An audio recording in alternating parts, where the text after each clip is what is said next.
કામરેજ વિસ્તારમાં આજે સવારે એક હચમચાવતી ઘટના સામે આવી છે। ગલતેશ્વર મહાદેવ મંદિર નજીક તાપી નદીમાંથી 3 સભ્યોના મૃતદેહ મળ્યા છે।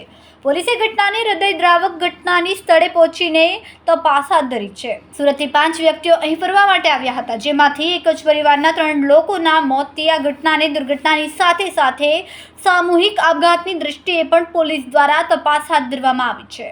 પોલીસની પ્રાથમિક તપાસમાં આપઘાતની દિશામાં પણ તપાસ કરવામાં આવી રહી છે, જેનું મુખ્ય કારણ ઘરમાં ચાલુ રહેલી આર્થિક સંકટ હોઈ શકે છે।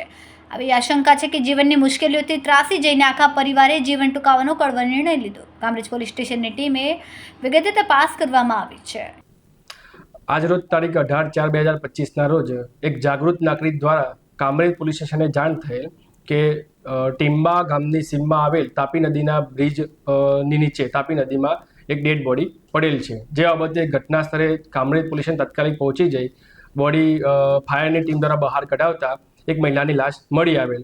થોડા સમય બાદ તે જ સ્થળેથી અન્ય એક પુરુષ તથા એક બાળકની લાશ મળી આવેલ, જે તમામ લાશને તાપી નદીમાંથી ફાયરની ટીમની મદદથી બહાર કાઢી હાલ કામરેજ CHC ઉપર રાખવામાં આવેલ છે।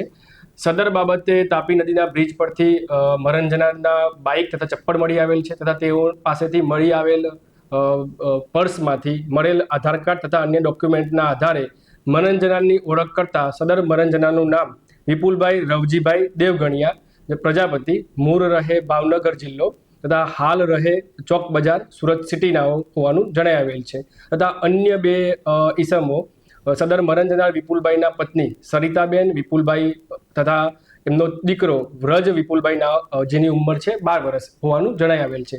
આ બાબતે કામરેજ પોલીસ સ્ટેશન તરફથી સદર મરંજનાના પરિવારનો સંપર્ક કરતા તેમના સગા ભાઈ અત્રે કામરેજ પોલીસ સ્ટેશન ખાતે આવી જાહેરાત આપતા હકીકત એ પ્રમાણે છે કે ગત તારીખ 17/4/2025ના સાંજના 17:30 કલાકે સદર મરંજના પરિવાર ઘરે અમે બહાર ફરવા જઈએ છીએ બગીચામાં તથા રાત્રે જમીને મોડા પરત આવીશું તેવું જણાવી બાઇક પર નીકળી ગયે। ત્યારબાદ સદર મરંજનાર વિપુલભાઈ રવજીભાઈ દેવગણિયાનાઓએ જે તે સમયે શેર બજારમાં રોકાણ કરેલ, જેમાં તેમને નુકસાન થતાં તેઓએ પોતાને 8 થી 10 લાખ રૂપિયાની પર્સનલ લોન લીધેલ, જે બાબતે સતત તે માનસિક તણાવમાં રહેતા હોવાનું જાણવા મળેલ છે તથા સદર મરંજનાર વિપુલભાઈની પત્ની સરિતાબેન નાઓની માનસિક બીમારી હોવા બાબતે પણ પ્રાથમિક વિગતો જાણવા મળેલ છે।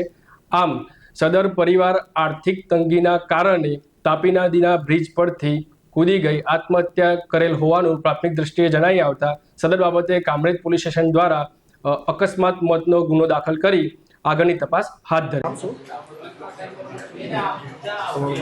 ભાવેશભાઈ, આ જે ઘટના બની છે તમારો શું થઈ શકે? ભાઈ થાય, નાના ભાઈ એમની વાઈફ એમનો પુત્ર? હા। આ જે પગલું ભર્યું એની પાછળનું કારણ શું છે? આર્થિક હીરાની મંદી ને થોડુંક આવું, બસ બીજો કોઈ તકલીફ નથી। ઘરમાં તો કોઈ તકલીફ નથી અમારે।